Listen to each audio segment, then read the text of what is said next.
Hey, Spartan Nation, Mike Kromer here, joined by Activities Director Scott Harris. Scott, first off, how have you, your wife, Carrie, kids, Lane, and Landry been holding up for all of this? Well, Mike, first of all, it's good seeing you, man, and I hope you guys are doing well. But like everyone, it's been a very, very strange time. This, trying to homeschool our kids, trying to work with our kids and trying to do our job. But the good part has been spending a lot of quality time with the family. We love that. And with my job and exactly as my kids are, a lot of times we're coming and going and that's spending a lot of quality time together. So that's definitely been a positive. It's kind of slowing down and catching our breaths and having some good quality time, which I really enjoyed that. But at the same time, it's been tough at times too. I have a teenage son who has seen two classmates a total of 3 times, from social distancing over almost 2 months. My daughter hasn't seen any of her friends in over 2 months. So it's tough for them. And we're all social people and we're built to interact and be around each other. So it's been tough at times, but we're managing well. And like I said, the biggest part is we're trying to take advantage of spending quality time with each other that we normally don't get to do. You know, Scott, as educators, we deal with a lot of positive and negative situations. We usually have plans in place for a lot of different scenarios, but I don't remember anything in teaching 101, and I don't think anyone has a playbook handy for a situation like this. No, it's been something else. And we were talking the other day at our conference ADs, and normally the spring season is very hectic because a lot of games, short period of time. You get last minute rain showers. The rain comes in at 2 o'clock, and you're scrambling to cancel games and call umpires and call event workers. A lot of times I'm trying to call you and say, hey, the baseball game's canceled, the soccer game's canceled. I'd give anything in the world to be back doing that now. At the time, it's 100 miles an hour and it's stressful. You're trying to get everything done, trying to find practice areas for the outdoor teams to come in. But to be honest, Mike, I'd give anything to be at school doing that, go 100 miles an hour, to see our kids and things like that. I wish we were doing that right now. Absolutely. I see my binoculars and my clipboards that I always bring over to the high school for for my announcing. Scott, a lot of things to discuss during our time together today, including how you and I, along with the coaches, have been collaborating on how we're going to recognize our senior athletes in particular.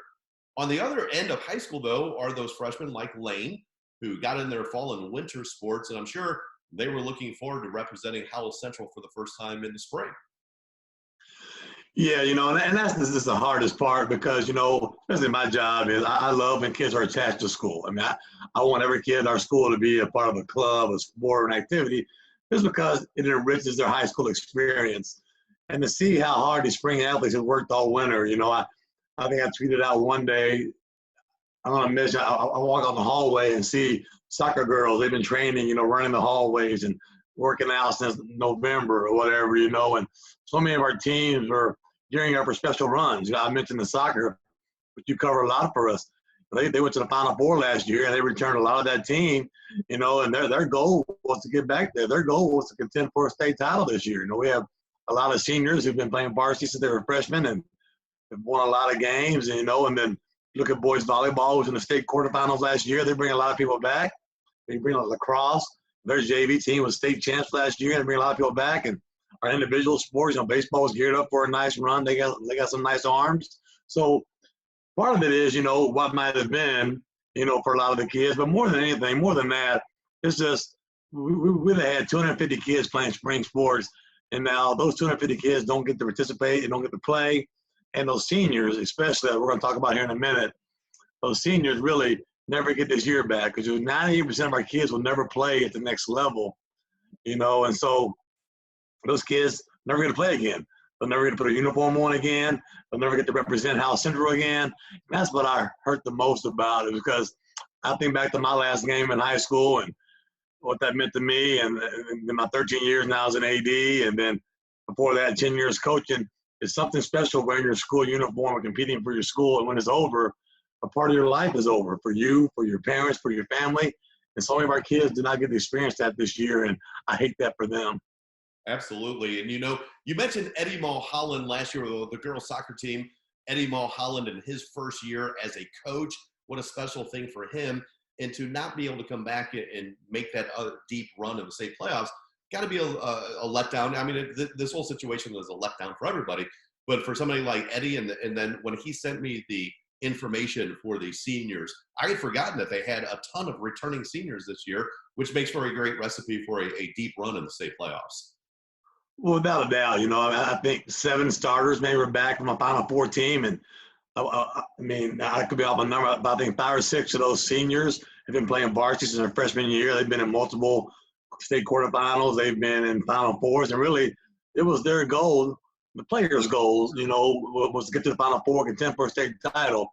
But I tell you what, a lot about Coach Mulholland is, we talked about that. He's never one time mentioned that. He never one time mentioned what could have been, or winning games, or winning this, or making a run. He just mentioned how much he misses his kids, how much the senior class meant to him, because, they came in, they've all been starting. When he was in the program as assistant coach, they were all playing varsity.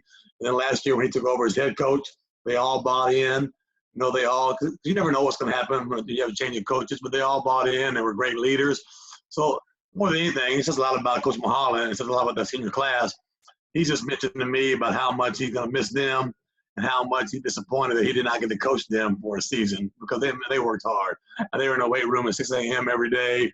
They were running the halls like a lot of our kids. But that girls' soccer group really, really put time in. I hate they can't compete for our school, Yeah, and you want to talk about a letdown.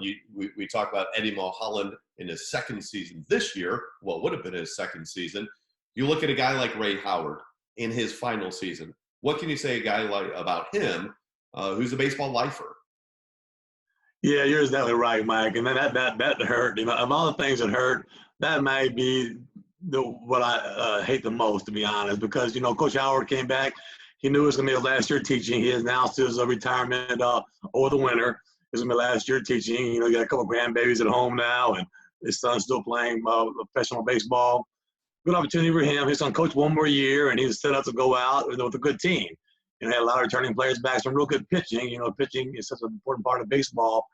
And so for Coach Howard not to get to finish his last year of teaching and not get to coach his last year of baseball, he's been in our district for 29 years. He's been our head coach at Howell Central since the day we opened up 22 years ago. He's the only baseball coach we've had. So that really hurt that we couldn't honor him. He couldn't go out and coach 25 more games. Of all the things that I hate the most about all these kids missing things, and they're all bad deals, and I hate it for everyone. I'm really disappointed that Coach Howard could not coach one more year, and couldn't honor him and couldn't celebrate him. And he wouldn't have wanted that, of course. He's all about the kids, but I wish we could have said goodbye as a staff, because professionally he's been great to work with, but personally, he welcomed me, my first day on the job 10 years ago, and he's been a great friend and a great colleague for the last 10 years. So not being able him to coach his last year is really disappointing. Absolutely, Scott. Talk about what has been going on and what has been expected of the spring coaches and athletes. Yeah, they've done a good job of staying in touch with their kids and players. We talk, every week or every other week as a group, our head coaches do, and I constantly stay in touch with emails with them. But what we really talked about is, you see a lot of things on social media, a lot of people saying, get your workouts in, hit the ground running. And we really haven't focused on that part of it. That part is very important, don't get me wrong. I mean, this one, to stay in shape and physically and for your well-being and your peace of mind, it's good to be healthy and work out. But it's just a crazy time. It's a worldwide, crisis, Mike, you know what I mean? And we talk about, the last thing I want my coach is saying, hey, make sure you run 3 miles a day, make sure you get 25 touches a day or whatever, take 100 swings, whatever it may be. We don't know if these kids are getting 3 meals a day. Right. We don't know if a parent has lost a job or is furloughed from work, or we don't know if they have technology at their house to do their homeschooling. I mean, so really, I just ask my coaches to keep in touch with the kids and check in with them, and not necessarily say give them workouts, but say, how are you doing? They're needing assistance with anything like that. So that's been one big part of it, and our coaches have been great at it. Our coaches see the big picture. They don't coach them just as athletes. They don't coach them 3 months a year. They coach them 12 months a year, and they care about them 12 months a year. They've done a good job of that. Other things I've asked them to kind of help me put some things together, because losing the senior nights, losing the banquets, we're going to try to do some things virtually. So our coaches have kind of been helping myself, helping you out with that. And more than anything, our coaches need, our coaches are hurting, our coaches are hurting because They want to coach. They love coaching. You know, they don't do this for the money. They don't make a lot of money doing it. They do it because they love the sport. They love working with kids. So I've been trying to check in on them to see how they're doing. You know, once again, because a lot of them, they love teaching. You know, they teach 8 hours a day and have an impact in the classroom. But then at 2:30, they go out on the field, the playing fields, have an impact there. And so that's hard for them. And they love that. That's part of their life. So they lost that as well. So just checking in on them and just seeing how everybody's doing, peace of mind wise, and seeing how they're staying, you know, mentally, you know. Absolutely. Scott, what are plans for like the spring awards nights and recognitions? Well, our counseling department, you know, has done a great job, you know. I mean, Trevor Wolf, the department chair over there, and then Dr. Arnell, of course, our principal, they're just phenomenal. They've been put a lot of time in everything. We really want to celebrate the class of 2020. We all hate it for them. They're not going to get a prom, you know, that's disappointing. You know, they're not getting a prom. Graduation, we still feel pretty confident we'll have a graduation in July. Not positive what it's going to look like yet, but we feel like with the way things are going, we'll have some sort of graduation in July, which is good. Get a chance to celebrate that. But along the awards night, I think we're just trying to be creative and do things virtually. I know the department, the guys department is putting together the senior awards night. That's going to be spread over 3 nights. They're going to do that virtually, do it on Facebook Live and things like that. Still recognize the perfect attendance students. Still recognize all those students and where they're going to college and the scholarship winners. All the departmental awards will be given out. I'll be giving out my Scholar Athlete Awards. All that is still going to be done.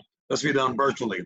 And then the other things you look at, like the spring sports senior nights, I'll work with you heavily on that. Annette Hurd, my assistant's been great with that. All of our spring head coaches have been great with that. So we're going to try to do something as well to put some keepsakes together. That way, we want to celebrate them. So that's a special night.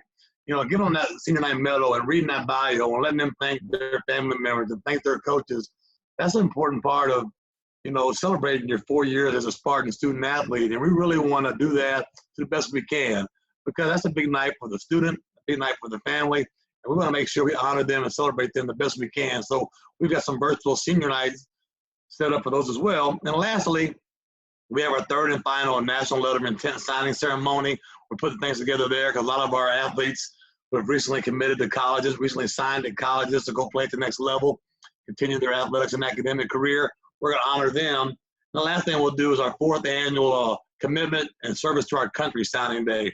We started this 3 years ago where we honor all the class of 2020, the graduating class that's going into armed service. So we've got all those still planned like we would if we were in school. They're going to look a little different, of course. We still want to celebrate them and try to take advantage and let them have something special when they graduate our place. Yeah, those sound very great, very unique, and like you said, it will make great keepsakes. Moving forward, Scott, what are plans for returning this summer? Can you give me any updates on that? Well, very fluid, as you know. Things are changing every day. You know, this week, you know, the governor of Missouri, you know, they open up the state, the part of the state to return, you know, to some sense of normalcy. St. Louis City, St. Louis County is a little different. St. Charles County, so they're going to follow the governor's guidelines. So our district officials do a great job of keeping in touch with the St. Charles County health officials. And we're going to base our decisions on what we're being told by the health officials and the school, the administration. As of right now, Mike, there's not going to be no summer school will be done virtually if they do summer school.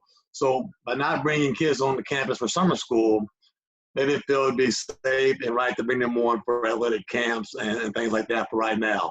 So for as right now, Howell Central, Grand South School District, there's going to be no school camps, no summer camps until at least July 1.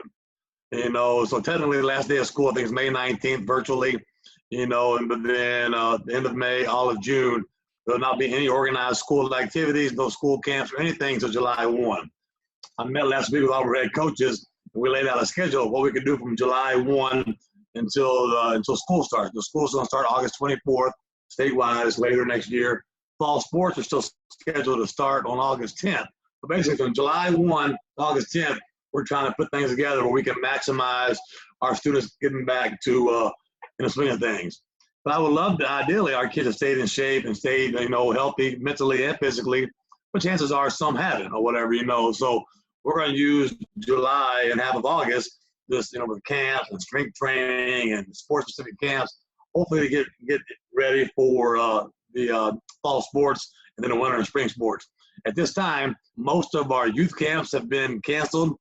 because we used to have most of those in June. And as of right now, I think our focus when we come back in July is going to be on our high school students, our returning 9th through 12th graders.